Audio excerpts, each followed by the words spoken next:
life, there are many phases where we feel that we are depressed, we are lonely, and when everybody is against us, and there is no one to, guide us or talk about it. So at that moment, how should we handle it or how should we deal with it? See, this is an unfortunate condition that a whole lot of human beings are in. In their experience, in their personal experience, life is like me versus the universe. Being in competition with the universe is a stupid thing to do. That's not a competition you must get into. Hello? Me versus the universe is a bad competition to get into. Would you also agree with me? So, this is why yoga does not mean twisting and turning your body. The word yoga means union. Right now it's me versus the universe. This is just your psychological condition. This is not the reality. Even when you feel utterly lonely, are you still breathing? So you're transacting with the world, isn't it? Yes? You only can't get along with the people around you, but atmosphere is okay with you, food is okay if it tastes good, water is okay. You have transaction with the world, isn't it?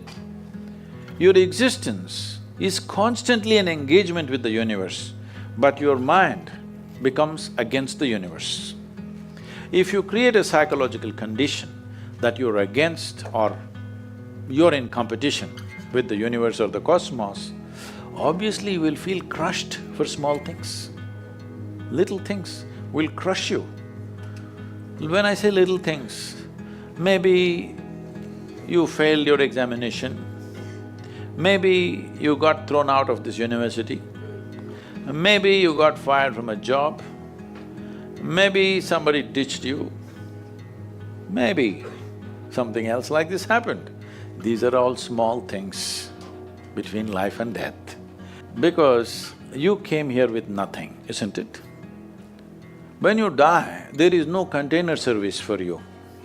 You die with nothing. In spite of that, most people have turned their homes into warehouses. Most people are carrying such a huge baggage on their head as if they're carrying the whole universe on their head. This is their own psychological condition. Your thought and emotion is what you're talking about, right? When are you going to figure out how to handle your thought and emotion? Not hers, not hers, not his, yours. When are you going to learn how to handle my thought and my emotion? At the end of your life? The only problem really with life is just this. Most human beings have taken themselves too seriously. They don't understand. You've seen on the computer screen these pop-ups? Yes. You are a pop-up on this planet. You pop up for 2 seconds and pop out. No, you must see, countless number of people like you and me have walked this planet. They were also big people. Where are they? All topsoil? Topsoil or no? Unless your friends decide to bury you real deep, fearing that you may rise from the dead. There have been such instances. Or maybe you're planning to go to heaven.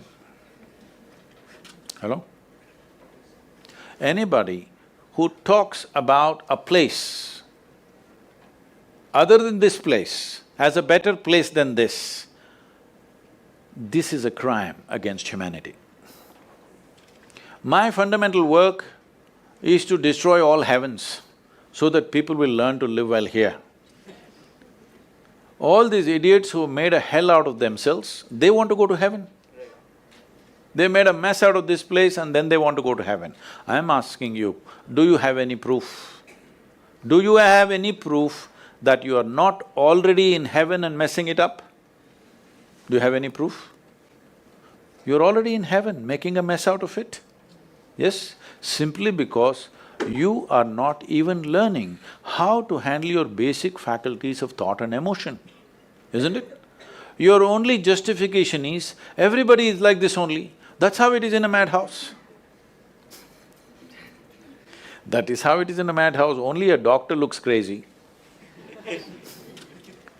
So when are you going to handle it? Slowly, at the age of 60? I'm asking. When will you learn how to handle my thought, how to handle my emotion, how to handle my body, how to handle my chemistry? When are you going to figure this? At the end of your life?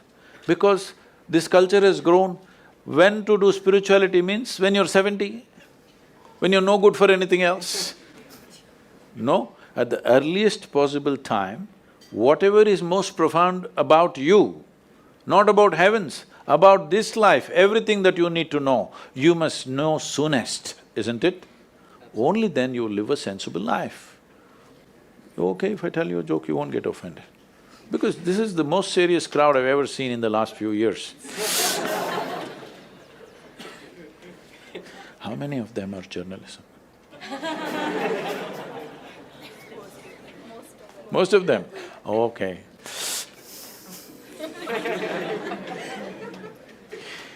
This happened. Shankaran Pillai, when he was in Paris, was married to a French woman. One day, it was their anniversary, first anniversary. So she invited a bunch of friends and she wanted to cook something really fresh, everything fresh. So from morning, she was driving him to this market, that market, he got this fresh vegetables, fresh meat, fresh chicken, this, that, everything. Then in the evening she said, because the French have this, snail appetizer, she said, go to the beach and get some snails, fresh, and I will make some appetizer for all the friends who are coming. So Shankaran Pillai went to the beach and he was picking up all the snails and putting it in a bucket. Then he met an old friend, an Indian guy. They hit it off and they were talking about their old times. He just forgot that he's married. You know, when you meet old friends, it happens. And both of them went to a bar and they had a few drinks and he just forgot. Then he realized, then the snails were just climbing out and one snail fell out of the bucket. He realized, oh my God, I'm supposed to take these snails, my wife, French wife, she's waiting. So he said, I need to go, and he went. By then it was already very late. He went, he knew it's not going to be pleasant. So he came near the house and spilled all the snails on the ground, threw away the bucket and went and knocked on the door. The French fury came. He turned back and said, come on you guys, we're almost there, come on, let's go.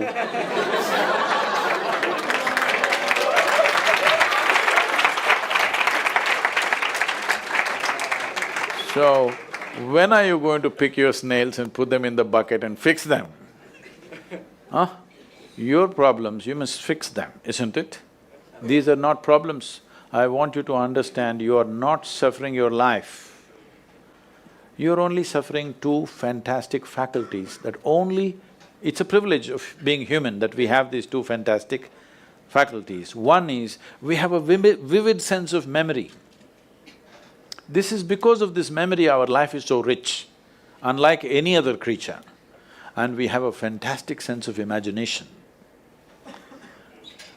Now, this is what you're suffering. What happened 10 years ago, you can still suffer. Why? Are you suffering life or memory? Hello? Memory. Memory. What may happen day after tomorrow, you're already suffering. Are you suffering life or imagination? Two most fantastic faculties you have, you're suffering. So what are you asking for? You want to become once again an earthworm. An earthworm is a very eco-friendly creature, I have nothing against it.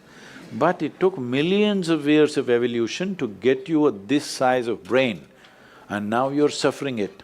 If we take away half your brain, of course you will sit there without any anxiety, without any suffering, peacefully.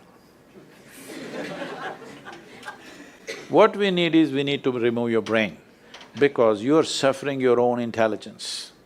Yes or no? Because we gave you a very complex machine, you have not bothered to read even the user's manual. You want to just blunder around. No, young people, it's time you figure out a few things about you.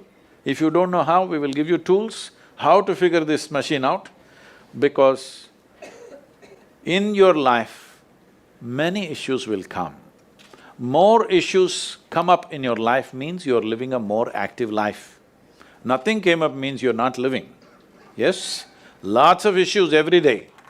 I have the maximum number of trouble going on in my life on a daily basis, because so much of activity around the world, global level of activity only with volunteers, okay? Volunteers means nobody is qualified for the job and you can't fire them for inefficiency and they love you, what to do?